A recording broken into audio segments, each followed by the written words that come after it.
What if everything you knew about Harry Potter's story had begun not in a cramped cupboard under the stairs, but within the cold, glittering halls of Malfoy Manor? Imagine the first moment you step through those massive double doors, polished so meticulously they reflect chandeliers like captured starlight. The air thick with the scent of beeswaxed wood, ancient parchment, and the faint tang of expensive perfume that speaks of generations obsessed with status and appearances. The portraits lining the walls gaze down at you with judgment and curiosity, ancestors frozen in their satin and velvet finery, eyes sharp as if calculating whether this new child will uphold the Malfoy legacy or disrupt it. You clutch the edges of your small, trembling fingers as the echo of your footsteps mingles with the soft rustle of distant drapery, and for a moment you feel a profound dissonance, the warmth of belonging and the cold edge of expectation intertwining in a dizzying swirl. So before you get comfortable, take a moment to like the video and subscribe, but only if you genuinely enjoy what I do here. I'm really curious, from which part of the world are you watching this video? Write your country in the comments. Let's see how far this little story has traveled. Now dim the lights, maybe turn on a fan for that soft background hum, and let's ease into tonight's journey together. As the door closes behind you, you are immediately swept into the rhythm of Malfoy life. The hushed steps of house elves moving silently with trays of silverware polished to perfection. The faint creak of floorboards under the weight of ancestral secrets. The occasional flutter of curtains stirred by unseen drafts, as though the house itself is breathing in anticipation. Lucius Malfoy, tall, silver-haired, with a presence that seems to warp the very space around him, eyes you carefully, assessing your posture, your hesitation, the subtle tremble in your jaw. Narcissa, graceful, pale, and impossibly composed, smiles, yet there is an almost imperceptible tightening around her mouth, a shadow hinting at worry that even in her practiced elegance she cannot fully mask. And then there is Draco, your would-be sibling, who leans against a balustrade with that half-smirk of someone already convinced of his own superiority. In a blink he sizes you up, and you sense immediately that your life here will not be simple. Rivalry, competition, the constant need to navigate charm and menace in equal measure. The first meal is a sensory overload, golden plates gleaming in the candlelight, roast pheasant whose aroma mingles with truffle butter, wine that shimmers like molten amber, and desserts that glisten with sugared frost. Every bite is a lesson in etiquette and expectation. A dropped fork, a mispronounced incantation, even a hesitating glance can carry silent judgments heavier than bricks. You are taught, almost instantly, that in this house magic is inseparable from manners, and skill is inseparable from presentation. But as your small hands tremble over a silver goblet filled with sparkling cider, you notice something curious, an odd book perched on the high shelf of the library. A dusty tome whose title is partially obscured. Scholars still debate whether the Malfoys ever truly understood all the enchantments they collected, and as your eyes linger, a faint tingle travels across your fingers. The first whisper of magic that feels uniquely, undeniably yours. It is a subtle prelude to a life where power is inherited, but true magic is discovered. The evening descends like a velvet cloak, shadows creeping along corridors lined with ancestral portraits. In one hall, a suit of armor gleams in the candlelight, a tiny scratch on its breastplate, almost imperceptible, yet telling of some forgotten duel. You wander, guided by curiosity more than courage, tracing fingers along the cold stone banisters, hearing whispers of the past in the crackle of distant fire, and imagining the house as a living, breathing entity, one that both nurtures and confines, invites and intimidates. The household staff, ghosts of devotion and secrecy, move in seamless choreography, their eyes flicking toward you occasionally, measuring, predicting, perhaps even admiring your quiet audacity. Each glance, each gesture, each whispered step embeds itself into your consciousness, teaching lessons far beyond spells or charms, lessons about power, about perception, about the intricate dance of influence that governs the magical elite. Lucius introduces you to the finer points of wizarding wealth, investments in broom manufacturing, subtle manipulations of ministry politics, and the delicate art of alliances with families who wield both bloodline and reputation as weapons. You learn quickly, your mind a sponge for nuance, that even the smallest gesture, a bow, a nod, a carefully phrased compliment, can shift the balance of favor in this house. Narcissa offers gentler tutelage, showing you the Malfoy standards of refinement, from the way a robe should drape to the proper cadence of a greeting. Yet beneath her polished instruction there is warmth, fleeting but undeniable, that reminds you there is room for kindness even in the corridors of dominance. And as Draco observes your learning, his smirk sometimes softening into grudging admiration, you sense the first cracks in what had seemed an impenetrable barrier of rivalry. But the manor itself is a puzzle. Hidden doors, spiral staircases that appear to lead nowhere, cryptic inscriptions above archways, each a fragment of Malfoy legacy, each whispering secrets of the past. One evening, as a storm rages outside and lightning illuminates the windows in fleeting, violent bursts, you uncover a small, forgotten study. Dust motes swirl in the lamplight, the air heavy with aged parchment and the faint metallic scent of long-closed ink bottles. There, tucked between leather-bound grimoires, you find hints of enchantments never taught at Hogwarts, spells meant to protect, to conceal, to elevate, or perhaps to control. Scholars still debate whether these particular Malfoy wards were intended for defense or for assertion of dominance. But as your fingers brush the runes, you feel a connection to power that is both thrilling and terrifying. A silent promise that your life here will be unlike any you might have imagined in a cupboard under stairs or a dull suburban street. Night finally settles, and the grandeur of the manor takes on a different hue. Shadows lengthen, portraits seem to breathe. The distant wind murmurs secrets through partially open windows. Alone in your chamber, the first inklings of this alternate life press against you. Privilege intertwined with pressure, guidance laced with manipulation, warmth shadowed by scrutiny. You lie in a bed too large for comfort, silk sheets cool against your skin, and reflect on the peculiar twist of fate that brought you here. The moonlight catches strands of your hair, turning them to silver threads, and you imagine the path ahead, classes under tutors with higher expectations than any Hogwarts professor, duels and displays of magic, shaped by both skill and spectacle, friendships forged not just in loyalty but in calculation.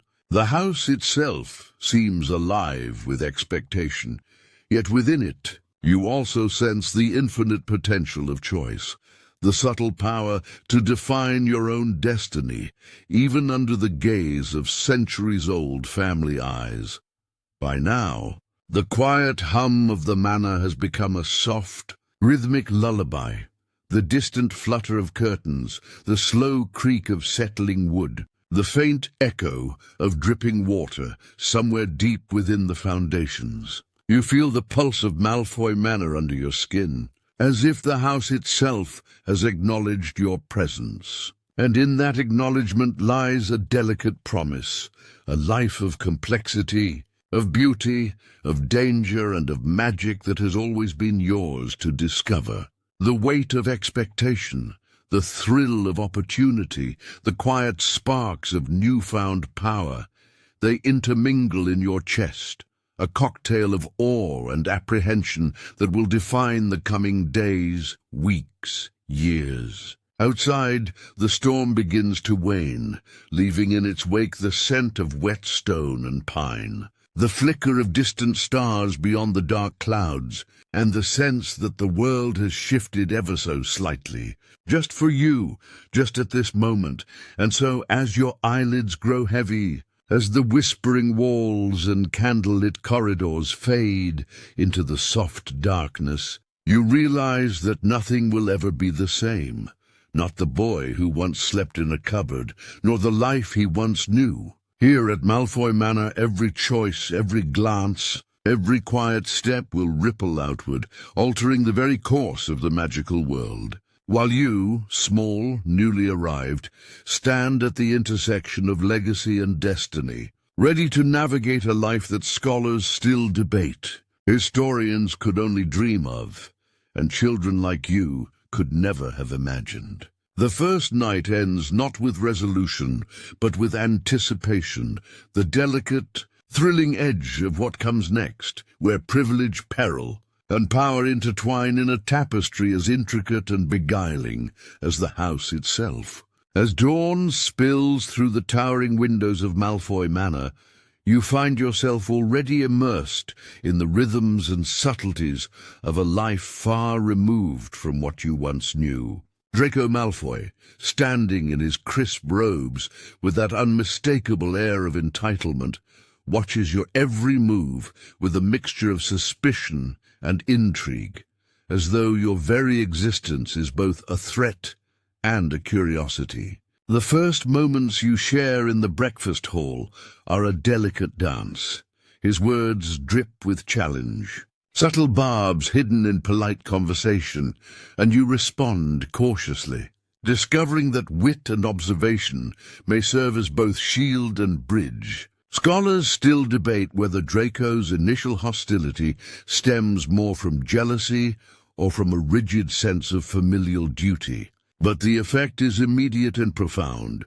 You are forced to consider every gesture, every glance, every syllable with care. It is the first true test of your social acumen, the first indication that magic alone will not define your success in this world. Rather, it is the interplay of intellect, perception and timing, the dance of dominance and diplomacy, that will chart your course. The rivalry is palpable, yet there are subtle threads of connection beginning to form. During an early excursion through the expansive Malfoy grounds, you witnessed Draco's skill with a broom, the precise flick of his wand, the innate ease with which he commands the wind and light around him. There is admiration, grudging though it may be, hidden beneath his cool exterior, and you feel the first flicker of understanding. Power and privilege come with burdens, expectations, and sometimes isolation. As you practice charms in the greenhouse, experimenting with plants that react to magical attention in unpredictable ways, Draco leans against the marble railing above, occasionally offering a critique wrapped in sardonic humor. The tension is tangible, but so is the possibility of camaraderie. Each pointed remark and each careful observation you make begins to construct a bridge between you, a complex latticework of challenge and respect. Life at Malfoy Manor is an education in nuances that Hogwarts could never teach. You learn that the family's influence extends not only through magic, but through social networks, whispered recommendations, and subtle manipulations within the Ministry of Magic. Lucius, ever the strategist, observes these interactions closely, offering occasional guidance through cryptic comments that require both intellect and intuition to decipher.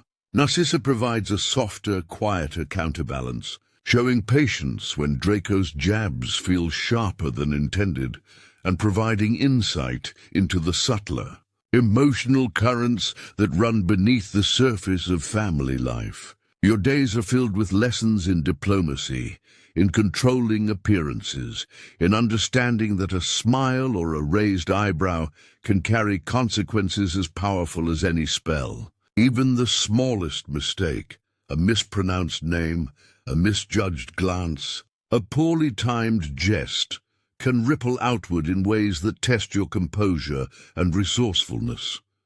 Yet there are moments of unexpected levity, moments that hint at the humanity beneath the Malfoy polish. On one afternoon, during a sudden summer rain, you and Draco are forced to retreat into the greenhouse, dripping and laughing as enchanted flowers drip iridescent droplets around you. For a fleeting instant, the veneer of rivalry slips, revealing the boy beneath the polished robes, the one who fears failure, who craves acknowledgement, who secretly longs for companionship beyond the gilded walls of his family's expectations. You share a quiet moment of understanding, a mutual recognition of the pressures that shape you both, and the tension softens into a tentative camaraderie. Scholars still debate whether these small moments of connection ever truly alter the trajectory of power-driven households like the Malfoys.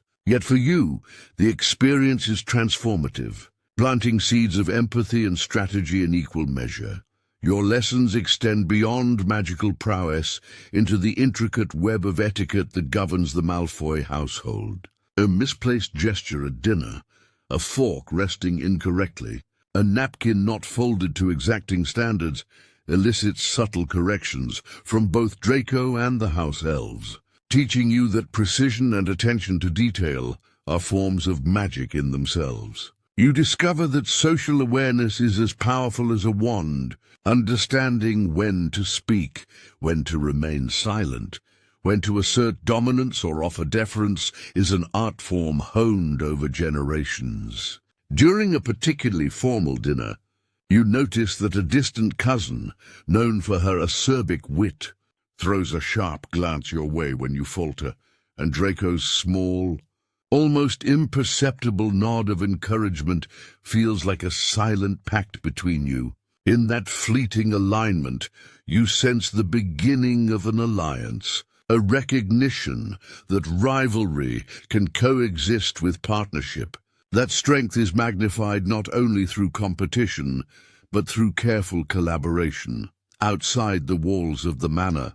Lessons continue under the sprawling Malfoy estate's ever-watchful gardens. You practice dueling with Draco on the lawns, spells slicing through the morning mist, echoes of incantations blending with the cries of distant owls, and the wind rustling through topiary sculptures carved into fantastical beasts. Here, away from the formality of the manor, his competitive streak sharpens yours, pushing you to innovate, to anticipate, to adapt. Yet even as he taunts and tests, there is a rhythm, a cadence, a shared understanding that each of you is honing skills not just for personal glory, but for survival in a world where the smallest lapse can have far-reaching consequences. The estate becomes both a training ground and a stage, a place where lessons in magic, strategy, and social intelligence intermingle seamlessly. There are evenings when, after rigorous days of study and challenge, you retreat to the library together.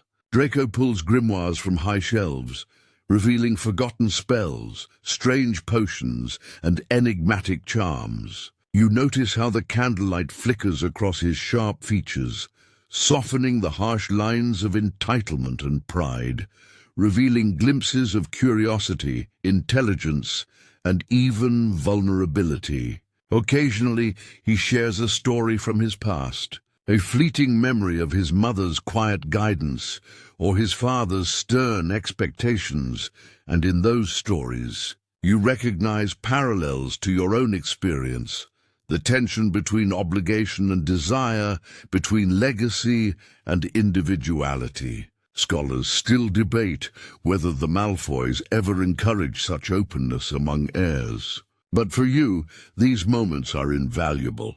building an understanding that will shape both your magical identity and your interpersonal acumen. As months pass, the rivalry transforms subtly, imperceptibly, into a complex partnership. You and Draco share strategies, discuss spells, critique each other's performances, and occasionally, in hushed whispers, debate the morality of family actions and the implications of social power. The initial hostility softens, replaced by mutual respect.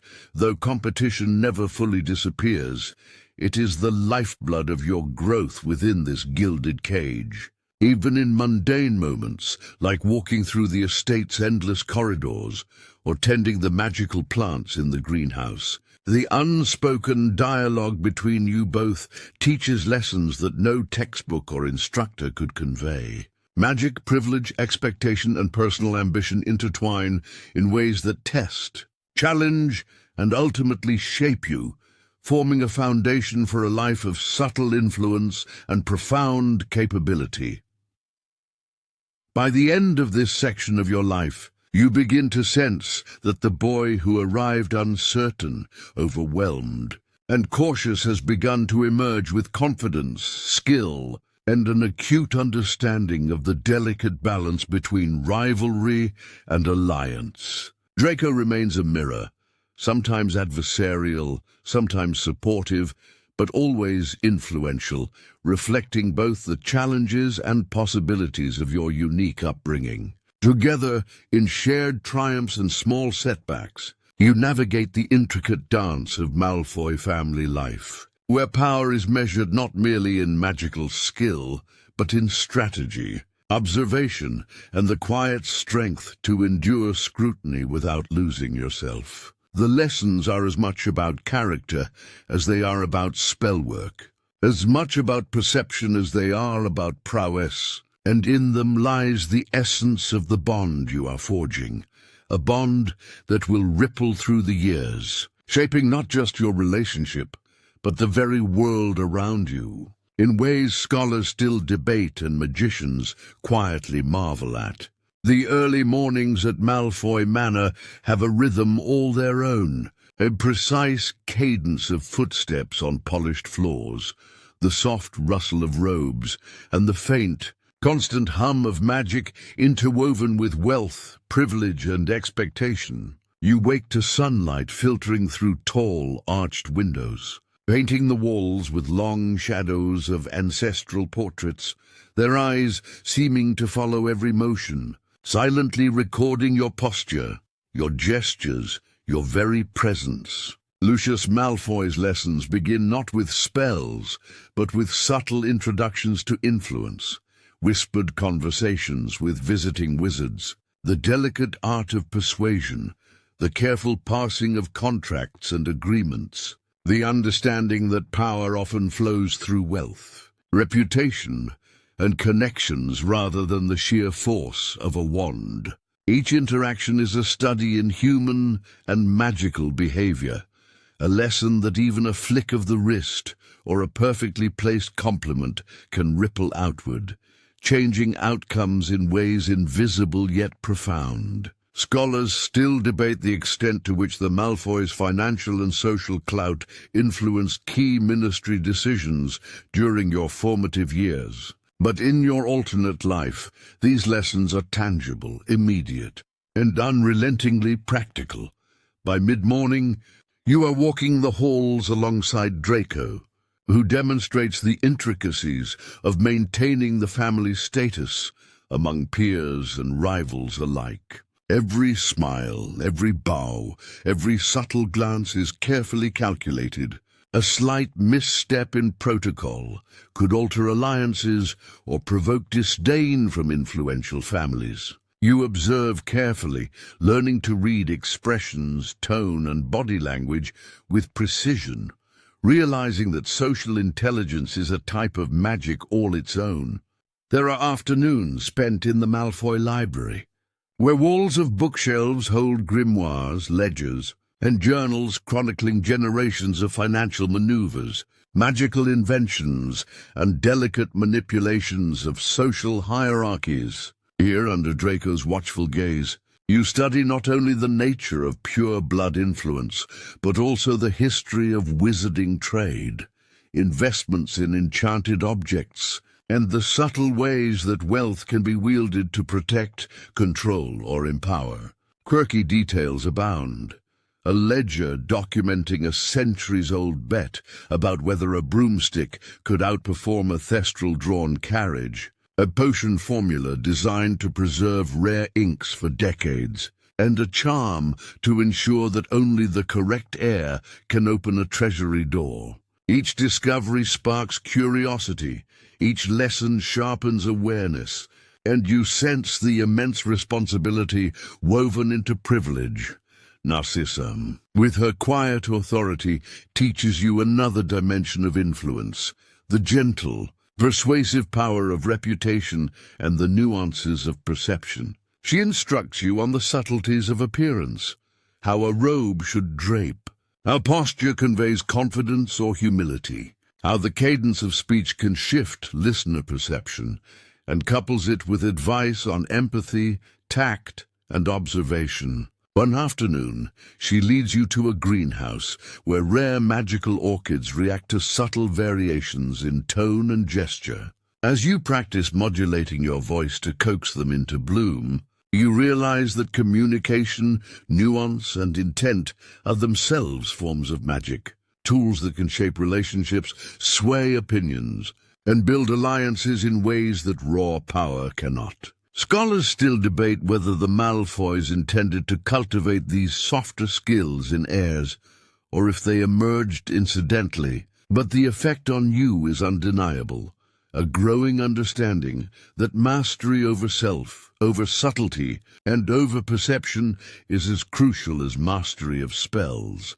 Draco becomes an informal partner in these lessons, alternating between teasing challenges and practical demonstrations. On one occasion, he stages a mock negotiation with visiting young wizards, setting you in opposition and forcing rapid thinking, persuasion, and strategic adaptability. The air is thick with tension, humor, and the flicker of magic as spells are used only to illustrate points or emphasize intent, never to harm. These exercises teach patience, foresight, and creativity, qualities you had never considered essential until now.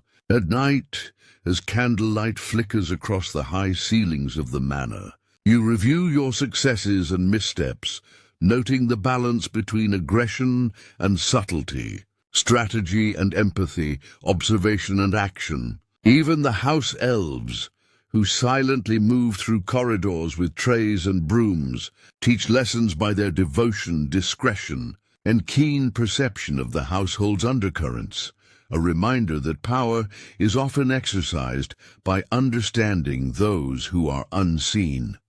Outside the walls of formal instruction, your understanding of wealth and influence expands into magical infrastructure. You study enchanted properties, wards, and artifacts that amplify status, protect the family, or exert control over networks of commerce. You witness how Lucius' decisions regarding magical investments affect distant communities, how subtle manipulations of resources shift alliances, and how reputations are carefully curated and preserved across decades. A particularly quirky detail reveals a miniature enchanted globe that tracks trade routes for rare potion ingredients, a device that has sparked debate among magical historians regarding its accuracy versus the symbolic prestige it conveys. You begin to grasp the complex dance of economics, magic, and perception, realizing that each decision, each spell, each investment carries consequences far beyond immediate comprehension. School becomes a theater in which these lessons are further tested. Hogwarts peers notice the difference in your upbringing. You walk with the poise, knowledge, and subtle confidence of someone trained in both power and perception. Friendships, rivalries, and alliances shift around you, influenced by the aura of the Malfoys' wealth and the skills you have cultivated in observation, negotiation, and strategy. Certain classmates are wary, some curious, others subtly challenged to measure themselves against you. You learn to navigate social hierarchies, understanding which conflicts are worth engagement, which words should be weighted carefully, and how humor, charm, or silence can be more potent than spells alone. Scholars still debate whether pureblood privilege inevitably shapes personality, or if upbringing allows for independent moral development. In your case, the answer is nuanced, a blend of innate values, cultivated skill, and constant observation. Even mundane tasks become lessons in influence. Choosing which family portraits to greet in the morning, determining the correct level of formality when addressing distant relatives, or deciding how to respond to minor insults or tests of character, all are training grounds for judgment, timing, and strategic foresight. A single error, such as failing to note a subtle expression in a guest's greeting, could carry long-term implications, a fact reinforced by whispered commentary from the ever-observant house elves, or by Draco's pointed smirk. Meanwhile, small, whimsical discoveries, a spell that causes silver cutlery to rearrange itself perfectly, or a minor charm that ensures only true heirs can open certain doors, illustrate that power need not be rigid. Creativity, attention, and initiative are equally important in wielding influence.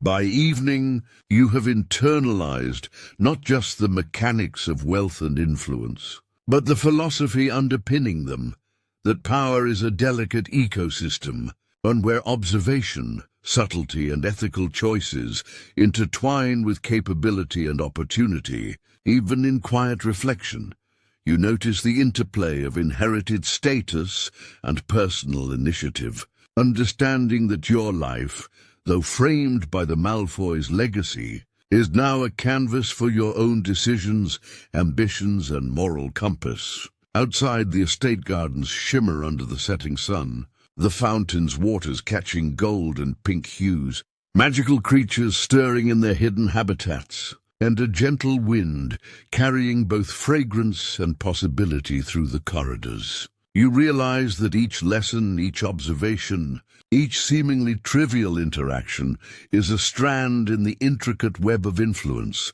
that will shape not only your life, but the magical world you are now inextricably part of. The day closes with quiet introspection, a sense of anticipation, and the recognition that mastery over wealth and influence is as much a test of character as of intellect, and a skill whose lessons will echo through every encounter, spell, and whispered word you encounter in the years to come.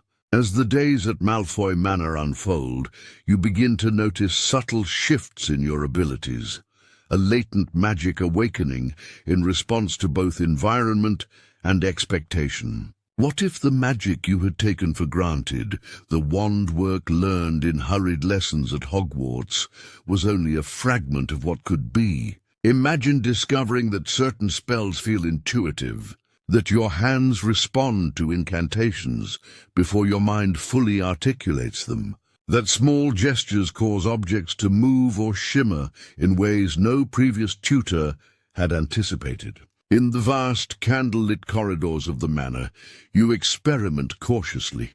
A whispered charm, a flick of the wrist, and a portrait's eyes widen in faint surprise. A book slides silently along a shelf as if acknowledging your touch. So before you get comfortable, take a moment to like the video and subscribe, but only if you genuinely enjoy what I do here. I'm really curious, from which part of the world are you watching this video? Write your country in the comments. Let's see how far this little story has traveled.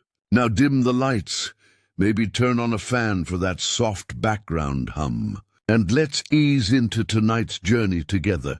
Lucius, ever the observant father and strategist, notices these sparks and begins to cultivate them, assigning subtle, challenging tasks that push the boundaries of conventional spellwork. One morning, he presents a complex warded cabinet, insisting that you unlock its protections using only your intuition and command over magical energy rather than brute force or learned incantations. At first, your attempts are hesitant, fumbling. The cabinet remains locked, its surface humming faintly as if aware of your inexperience. But each failure provides insight, each misstep a lesson in precision, focus, and the rhythm of magic itself. Quirky details pepper these exercises. A tiny silver key that seems to float just out of reach. A faint humming from an unseen source that some historians claim was an early attempt at self-activating wards. And a peculiar scent of ozone when a spell succeeds unexpectedly. Scholars still debate whether such magical intuitions are inherited, conditioned by upbringing, or emergent through latent talent. But in your case, the evidence is immediate and undeniable. Your magic is different here, amplified by opportunity and expectation. Draco, observing your progress with a mixture of envy and curiosity, occasionally offers commentary, his sharp tongue masking awe. In the greenhouse, where magical plants respond to tone, gesture, and intention, your newfound abilities manifest in unexpected ways. Orchids bloom at a soft hum, dew glistens along leaves at the mere wave of your wand, and creeping vines rearrange themselves as if acknowledging your presence. These demonstrations are small, but within the manor. Even minor exhibitions of talent carry weight, influencing perception, establishing reputation, and occasionally altering the subtle balance of power among peers and staff. You begin to understand that raw magical aptitude, when combined with the manor's resources, creates a unique form of authority, one that operates silently, profoundly, and sometimes imperceptibly. Evenings are often spent in the Malfoy library, where ancient grimoires, dust-covered spellbooks, and forgotten magical manuals line the walls. Here your abilities begin to reveal themselves in more nuanced ways. While practicing charms from an old, half-forgotten manuscript, you notice patterns in the text that others overlook, a sequence of runes that reacts only to intent, a subtle rhythm in incantation that alters outcome, a minor hex that twitches in resonance with your focus. The library becomes both laboratory and sanctuary, a place where observation, experimentation, and reflection converge. You learn to sense the subtle threads of magic that underlie objects, spaces, and even other people's spells, recognizing that these connections are as delicate and complex as the political and social webs you navigated earlier. Quirky details surface in these hours, an enchanted quill that writes on its own, recording observations you had only thought. A small statuette of a kneeling griffin whose eyes flicker with awareness, and a collection of tiny jars containing condensed magical resonance, an old experiment whose purpose remains debated among magical scholars. Your lessons in talent are complemented by experiences that test emotional and psychological perception. During a summer evening in the manor gardens, you encounter a rare moonflower whose petals only unfurl when approached by one who understands subtle emotional resonance. As you kneel, focusing your attention, the flower responds, unfolding in a soft, luminescent glow.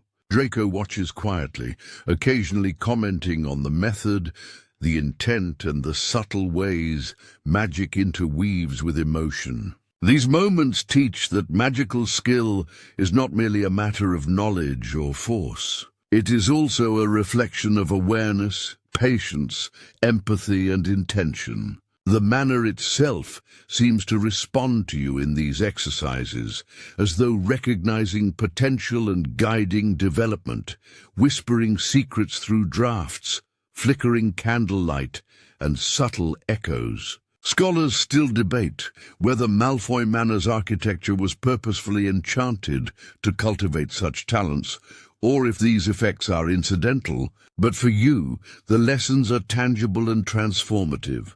School introduces additional complexity. Friends and rivals notice your peculiar talents, spells that work unexpectedly well, insights into enchantments others find obscure, a sensitivity to magical resonance in duels. Some peers are impressed, some intimidated, others suspicious. Professors occasionally offer wary glances, noting that the skills you display often exceed what they expect from a first year with your apparent history. This recognition is both empowering and isolating as the weight of expectation grows alongside your burgeoning abilities. You learn to temper display with discretion, to calibrate performance, and to use talent strategically, skills in which the manor's emphasis on subtle influence, social navigation and observation prove invaluable. Quirky details emerge here as well, a peculiar self-illuminating parchment in your possession that only responds to your handwriting, a minor curse on a library chair that shakes intruders gently, and a curious spell that allows you to momentarily perceive magical auras of others. Though interpretation requires caution, by late autumn you begin to recognize patterns in your own magic that no one had anticipated. Spells intended to protect, enhance, or conceal now flow with a fluidity that surprises even you. The manor's influence, its environment, tutors, artifacts, and resources intertwines with innate aptitude, creating a synergy that shapes not only skill but identity. Draco's relationship shifts subtly, from rival to cautious collaborator, from observer to occasional mentor. Together, you practice dueling sequences that test agility, creativity, and innovation, pushing both of you toward new heights. Even in mundane household activities, arranging enchanted objects, assisting with minor protective wards, or navigating ancestral corridors, you notice how magic interacts with intent, perception, and focus, reinforcing lessons in awareness and self-discipline. As the first year at Hogwarts draws to a close, you reflect on your progress, a latent talent awakened, honed through challenge, observation, and opportunity, a sense of self shaped by both rivalry and collaboration, a growing awareness of the interplay between innate ability, social environment, and conscious intention. Scholars still debate whether early exposure to privilege accelerates magical development or merely reshapes perception, yet for you, the evidence is clear. Your power has deepened, evolved, and intertwined with the influence, nuance, and subtlety that define life at Malfoy Manor. In these quiet moments before sleep, as moonlight filters through stained glass and the manor exhales its nocturnal hush, you sense the vast potential of your life, talent nurtured, purpose unfolding, destiny waiting, and a world of magical possibilities opening before you, in ways both thrilling and profound.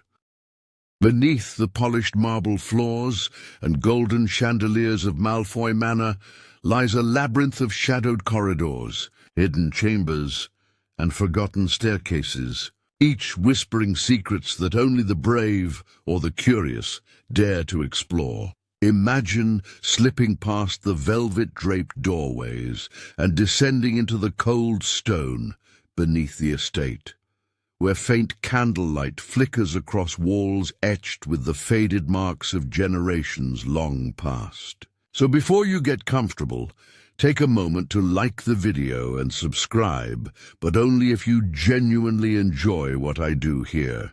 I'm really curious, from which part of the world are you watching this video? Write your country in the comments. Let's see how far this little story has traveled. Now dim the lights. Maybe turn on a fan for that soft background hum. And let's ease into tonight's journey together. as each echo of your footsteps carries both wonder and trepidation, a silent promise that the manor holds mysteries few have ever glimpsed.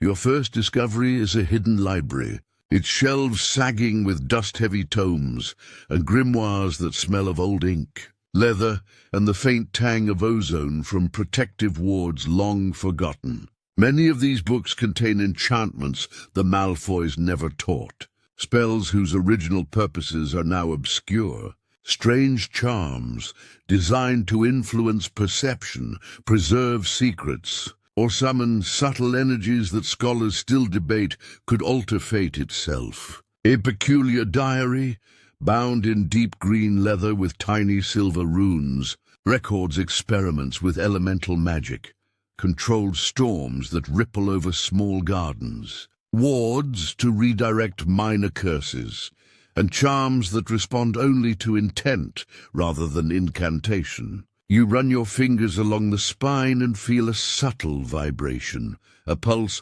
that suggests the book itself recognizes your curiosity and aptitude. The manor hums around you, alive with enchantments that respond to both presence and potential, and you sense that every discovery here is a thread in a much larger tapestry of power, history, and secrecy.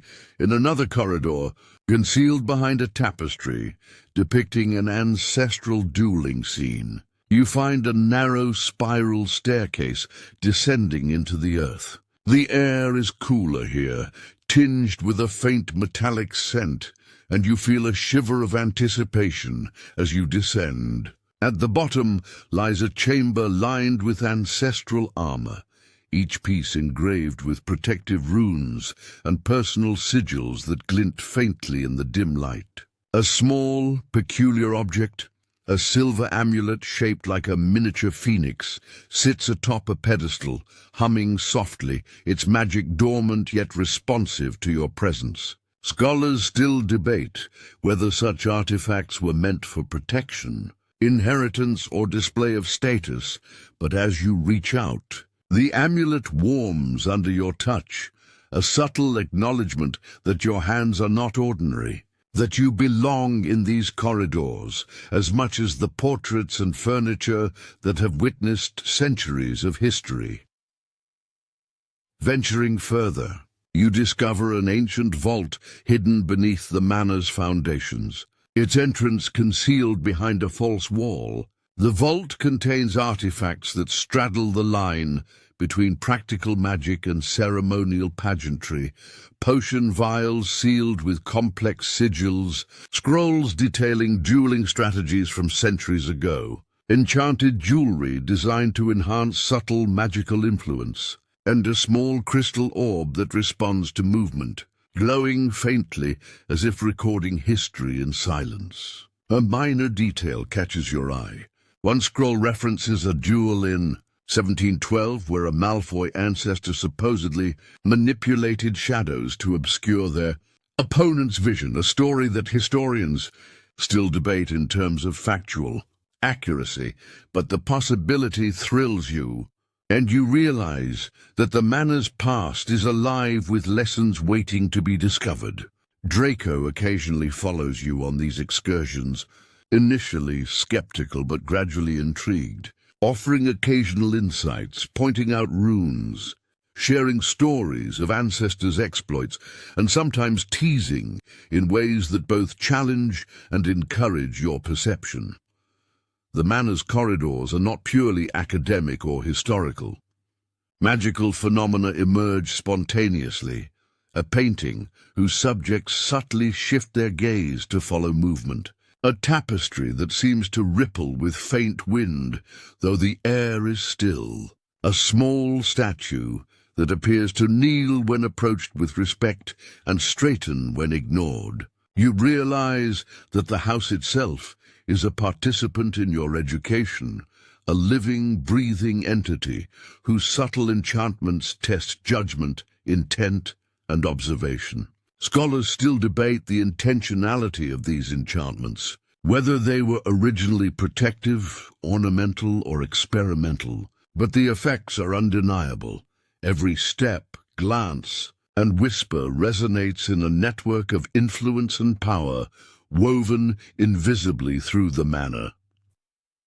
One late afternoon, you uncover a subterranean chamber dedicated to magical experimentation, the air heavy with faint fumes of reagents and old parchment.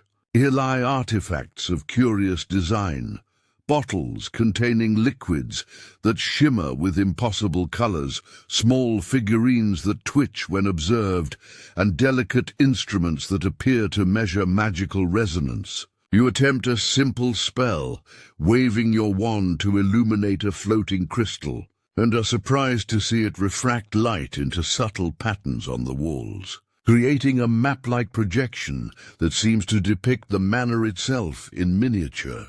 Draco leans forward, eyes narrowed with interest, and comments wryly on your technique, prompting subtle adjustments in both form and focus. It is a lesson not just in magic, but in perception, in understanding that reality is pliable to those who observe carefully, and that mastery often lies in subtle influence rather than force. Even the most mundane spaces conceal magic. A wine cellar, ostensibly ordinary, contains bottles with faint enchantments that preserve contents indefinitely, wards that alert the family to intrusions, and a single bottle that glows softly when in proximity to those of notable magical lineage. You are fascinated by the intersection of utility and legacy, the manor's history encoded in protective magic. A reminder that knowledge, skill, and influence are preserved and transmitted through layers both visible and invisible. Scholars still debate whether these enchantments were primarily practical, symbolic, or experimental, but the effect on you is immediate. A mixture of awe and respect that deepens your understanding of power, legacy, and responsibility. By the time evening falls and shadows stretch along the stone floors, you are exhausted yet exhilarated, carrying mental snapshots of hidden corridors, secret chambers, and magical curiosities. The manor has revealed itself not as a static space of wealth and prestige, but as a dynamic, complex environment filled with lessons for the perceptive and curious. Every artifact, hidden door, and subtle ward becomes a narrative thread in your education, a story of power, ingenuity, and caution. The day closes with you, seated before a faintly glowing orb in one of the hidden chambers, tracing patterns with your wand and marveling at how discovery, patience, and insight combine to shape understanding, talent, and the sense of self. As you rise and ascend to the more familiar upper halls, the manor seems to settle around you, the air heavy with promise and quiet intrigue, a living reminder that beneath the gilded surface lies depth, history and magic waiting for those who dare to explore. The transition from the gilded corridors of Malfoy Manor to the bustling, ever-shifting corridors of Hogwarts is a jolt both exhilarating and disorienting. Imagine stepping into the castle for the first time, not as the small, cupboard-bound boy the wizarding world knew, but as a child of privilege, trained in observation, strategy, and subtle influence, carrying the weight of the Malfoy name and the nuanced skills honed in your hidden lessons beneath the manor. The great hall stretches above you, its enchanted ceiling mirroring the sky outside, candles flickering and floating in midair, as if conspiring to illuminate the grandness of your entrance. So before you get comfortable, take a moment to like the video and subscribe, but only if you genuinely enjoy what I do here. I'm really curious, from which part of the world are you watching this video? Write your country in the comments. Let's see how far this little story has traveled. Now dim the lights, maybe turn on a fan for that soft background hum. And let's ease into tonight's journey together, as the castle hums with the anticipation of discovery, rivalry, and friendship waiting to be tested. As you weave through the maze of students, the difference is palpable. Peers glance with curiosity, some with suspicion, some with admiration, as your confidence, polished mannerisms, and subtle magical skill announce that you are no ordinary first year. Friends are tentative, observing the boy who carries the Malfoy aura but displays flashes of ingenuity, skill, and kindness that set him apart from any stereotype. Rivalries ignite almost instantly. A sharp retort from a Slytherin rival, a curious glance from a Gryffindor observing both challenge and opportunity, and a whisper of awe from those who sense that even a simple gesture or charm carries weight. Scholars still debate whether pureblood influence naturally alienates peers, or whether upbringing can balance intimidation with approachability. And in your case, both occur simultaneously. You are envied, admired, and cautiously befriended, creating a delicate social web from the first moments of entry. In classes, your talents begin to manifest in ways subtle and unmistakable.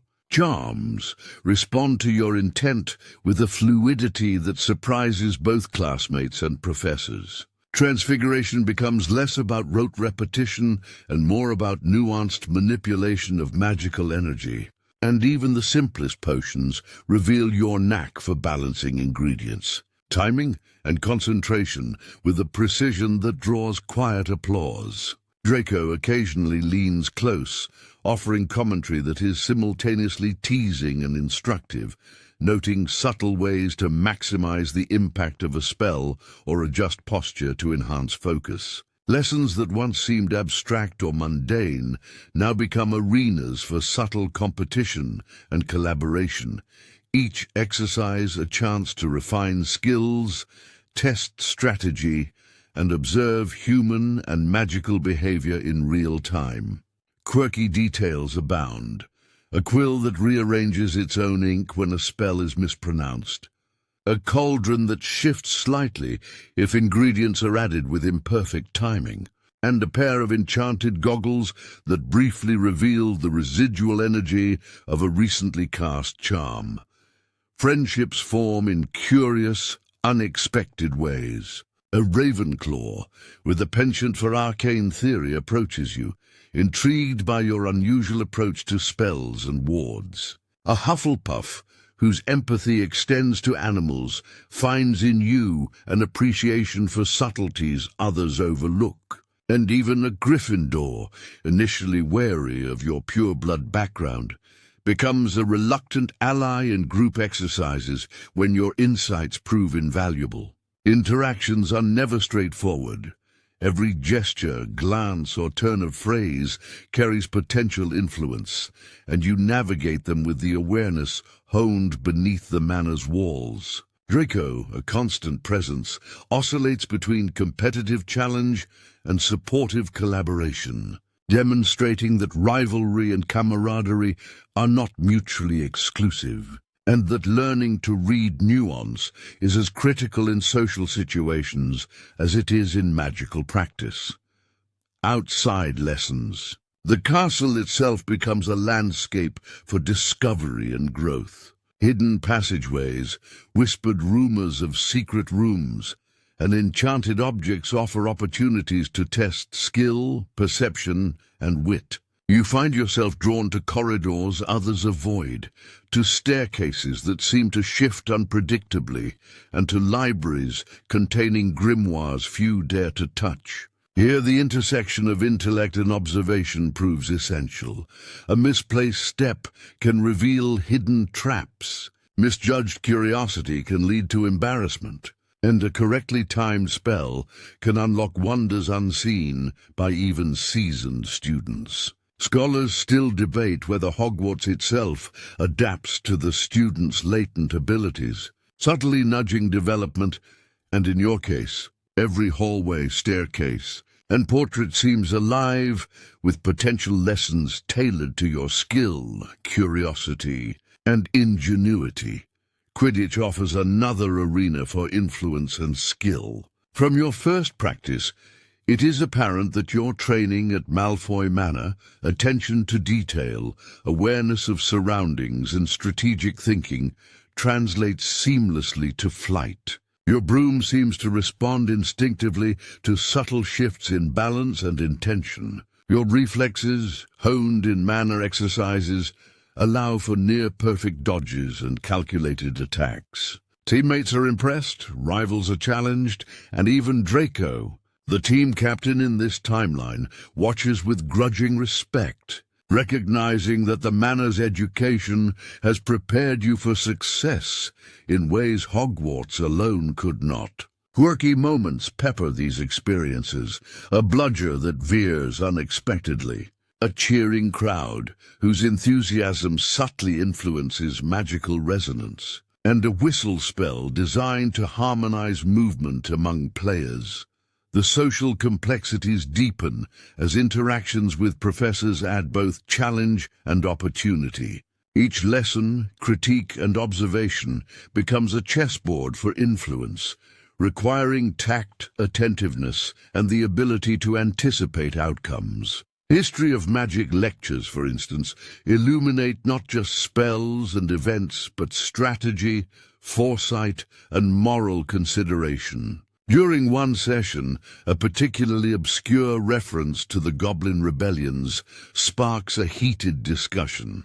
Your knowledge, drawn from hidden texts at the Manor, positions you as both insightful and formidable, earning admiration, but also a trace of suspicion. Scholars still debate whether early exposure to such material skews judgment or strengthens discernment, but your growth is undeniable. Each challenge hones both magical skill and social acumen.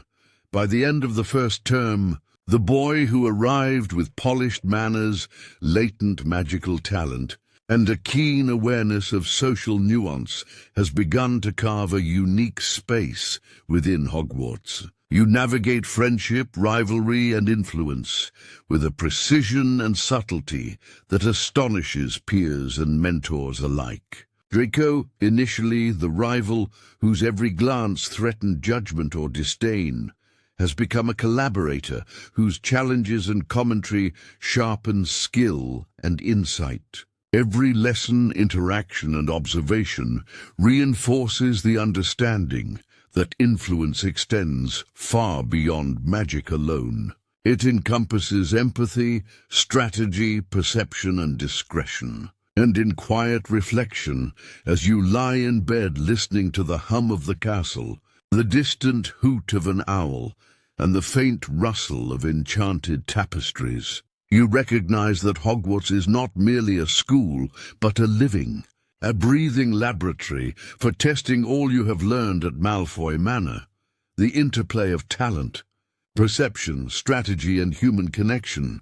By the time you reach your later years at Hogwarts, it becomes clear that the trajectory of your life, shaped by Malfoy Manor's tutelage and your own burgeoning talents, carries implications far beyond the castle walls. Imagine walking through corridors that once felt daunting, now familiar.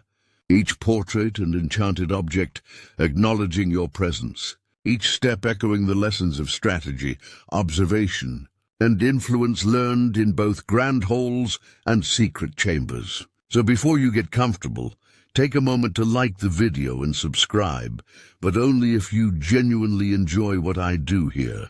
I'm really curious, from which part of the world are you watching this video? Write your country in the comments. Let's see how far this little story has traveled.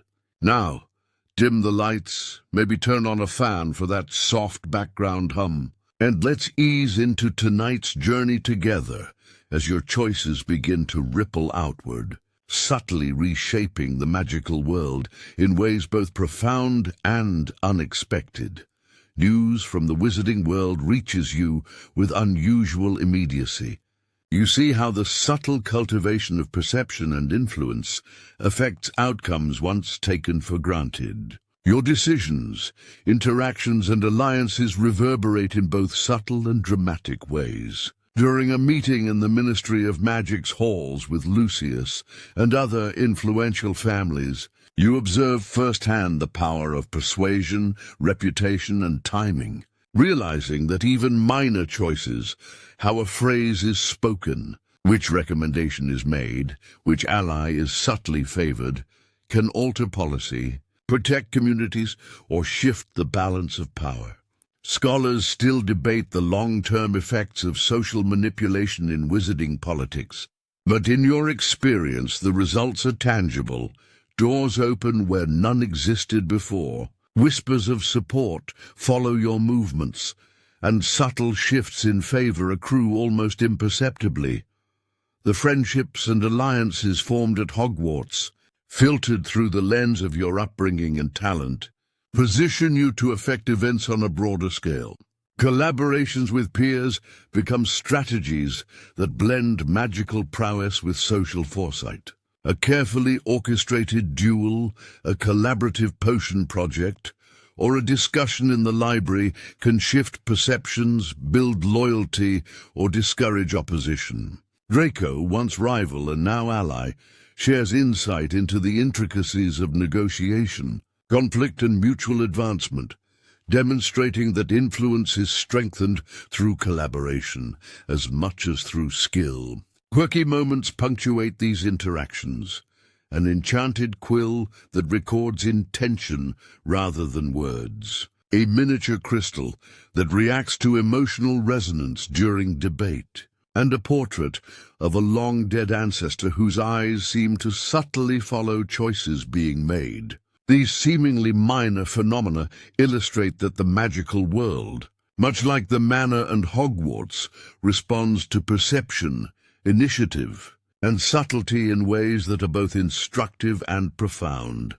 Key events in wizarding history unfold differently under your presence. For instance, during a skirmish with rogue magical creatures threatening a nearby village, your proactive application of wards, spells, and strategic foresight mitigates damage and subtly influences the Ministry's response. A potion created from your experiments at Malfoy Manor saves several villagers, an outcome that brings admiration but also scrutiny, as some question the unusual methods used. Scholars still debate whether early exposure to high-level magical experimentation naturally accelerates problem-solving in real crises. But the practical effects are undeniable.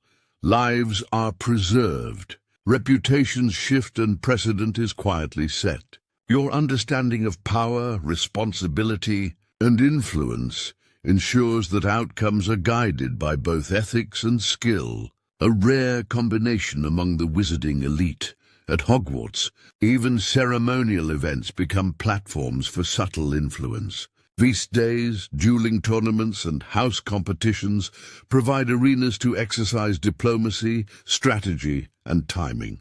You discover that gestures, words, and minor spells can shift morale, manipulate perception, and even affect outcomes without overt displays of force. In one memorable event, a minor prank intended to humiliate a rival unexpectedly reveals hidden talents in multiple peers, strengthening alliances and subtly redirecting attention from a political misstep.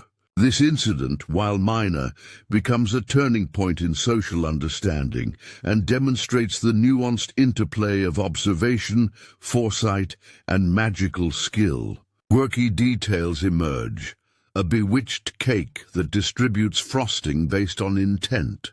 A banner that subtly shifts color to reflect the house leader's influence. And a ceiling enchantment that reacts dynamically to laughter and applause. You begin to see the broader impact of your upbringing as you step into interactions beyond Hogwarts. The Malfoy name opens doors, your talents ensure competence, and your understanding of influence ensures respect and discretion. Decisions made in minor council meetings, social gatherings, and collaborative magical projects carry ramifications for communities, policy, and alliances across Britain. The awareness instilled in you that observation, subtlety, and strategic timing are as potent as overt power allows you to shape events with precision, often without recognition. Scholars still debate whether individuals shaped by privilege inherently influence history more effectively than those from modest beginnings. But your experiences provide compelling evidence. Education, opportunity, and initiative intertwine to amplify both ability and impact. Even personal relationships are affected, subtly reshaping the world through mentorship, collaboration, and ethical guidance. Friends and allies respond not only to your skill, but to the way you navigate the interplay of power and compassion. You mediate conflicts, guide peers, and act in ways that elevate both magic and morality, shaping not only events, but the culture of engagement within your circles. The ripple effects extend far beyond immediate outcomes. Small acts of guidance influence choices. Minor interventions prevent mistakes, and careful cultivation of reputation ensures that influence endures across years. Quirky details of these interactions abound. A minor charm that reveals latent potential in apprentices, an enchanted map that highlights alliances, and a candle that flickers when moral intention is aligned with action. By the time your Hogwarts years draw to a close, you recognize that the combination of Malfoy Manor's tutelage, your latent talents, and your strategic awareness has positioned you uniquely within the wizarding world. The boy who once knew only uncertainty now wields influence, not with arrogance but with precision, foresight, and care. Battles are anticipated, decisions considered, alliances cultivated, and magical innovation pursued with ethics and foresight. Scholars still debate the ethical implications of wielding such subtle power over outcomes. Yet for you, the guiding principle is clear. Skill and influence are tools, and how they are used defines both legacy and personal integrity. Every choice resonates, every action ripples, and the world itself begins to bend subtly to the combination of talent, perception, and responsibility you have cultivated, shaping history not as a series of coincidences, but as a living tapestry of deliberate, considered, and often unseen influence. The final days at Hogwarts arrive with a quiet inevitability, each corridor, classroom, and hidden chamber carrying memories of lessons learned, friendships forged, and rivalries tempered by understanding. Imagine walking through the Great Hall one last time, the enchanted ceiling reflecting a sky streaked with soft amber and deep indigo, candles floating serenely as if honoring the passing of time, and realizing that your journey has been unlike any other. So before you get comfortable, take a moment to like the video and subscribe, but only if you genuinely enjoy what I do here. I'm really curious, from which part of the world are you watching this video? Write your country in the comments. Let's see how far this little story has traveled. Now dim the lights, maybe turn on a fan for that soft background hum, and let's ease into tonight's journey together as you reflect on the life you have carved from opportunity, talent, and choice. Walking the familiar stone corridors, you recall the first day at Malfoy Manor, the overwhelming grandeur, the eyes of ancestors fixed in judgment, the soft whispers of house elves, and the subtle guidance of Lucius and Narcissa. Each step since then has layered skill, perception, and influence atop your innate magical talent, shaping not only who you are, but also how you interact with the magical world. Draco, once rival, now companion in strategy and confidant in exploration, walks alongside you in thought and memory, the bond forged through shared lessons, dueling practice, and moments of quiet understanding. Hogwarts itself feels like a second home, a place where every hidden stair, enchanted portrait, and secret library has contributed to your growth, pushing you to refine both magic and character, awareness and empathy. Scholars still debate whether the combination of privilege and opportunity creates leaders, visionaries, or simply those skilled in appearance. Your life has shown shades of all three, woven together in a tapestry unique to your experience. Outside, the magical world continues to turn, shaped subtly by the choices you've made. The Ministry of Magic has felt your influence, even in small decisions. Duels and tournaments have been altered by your foresight. Friendships and alliances ripple outward into broader networks. The lessons of Malfoy manner, strategy, observation, subtlety, intertwine seamlessly with innate aptitude and learned skill, producing a wizard whose impact is profound yet nuanced. Minor artifacts discovered in hidden chambers, spells experimented with in secret, and social insights gleaned from cautious observation have combined to grant you a perspective few others possess: the ability to see both immediate outcomes and long-term consequences, to act decisively without arrogance, and to guide others subtly, ethically, and effectively. Quirky details remain in memory: a small crystal that once glowed in response to magical resonance, a hidden scroll describing a duel whose historical accuracy is still debated, and an enchanted quill that seemed to record intention rather than words, all reminding you that magic is as much about curiosity and perception as power. As you prepare to leave Hogwarts and step fully into the world you've shaped with your skills and decisions, reflection softens into quiet anticipation. You recall the hidden chambers beneath Malfoy Manor, the subtle rivalries and budding friendships, the lessons in influence, wealth, and magical innovation, and recognize how they converge to inform your sense of self. The boy who once arrived uncertain, timid and untested, is now a wizard aware of his potential, capable of shaping events, and attuned to the moral and ethical weight of his choices. Every spell practiced, every secret discovered, every alliance forged has contributed to a life uniquely yours. A life that balances privilege with responsibility, talent with empathy, and ambition with reflection.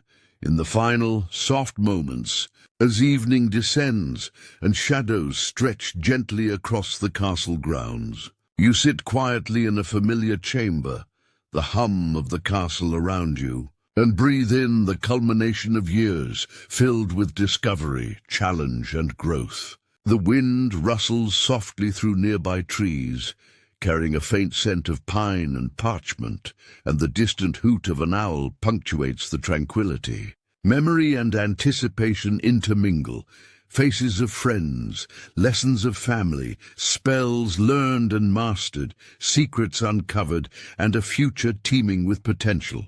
The world feels vast yet intimate, the weight of legacy balanced by the freedom of choice. You close your eyes, feeling the pulse of the magical world beneath your skin, and the manor, the castle, and even the flickering candlelight seem to whisper a gentle affirmation. You are ready.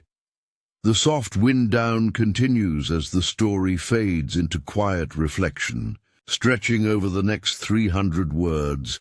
Moonlight drifts over stone floors, illuminating small details often overlooked, an etched rune in the wall, a quill resting on a library desk, a faint shimmer in a hidden vial. Each represents a fragment of lessons learned, discoveries made, and experiences shaped by curiosity, diligence, and care. You feel the legacy of your upbringing entwined with your choices, knowing that influence is both subtle and enduring. Every heartbeat echoes the rhythm of growth, every breath a reminder that power is tempered by understanding and intention. The rustle of distant leaves and the soft sigh of the night wind provide a gentle lullaby, carrying the memory of Malfoy Manor and Hogwarts into dreams. Shadows blend with starlight, and the world outside remains vast and full of potential, yet within this moment, peace and reflection settle over you. Even as sleep draws near, the lessons of strategy, magic, and empathy linger, soft yet potent, promising that the journey, though pausing here for rest, will continue with grace, awareness, and wonder. The quiet hum of the night deepens, mingling with the faint pulse of enchantment embedded in the very air. And slowly, imperceptibly, the narrative drifts into serene stillness, leaving only the gentle whisper of possibility, the echo of lessons learned, and the promise of a life yet to unfold in full, nuanced magic.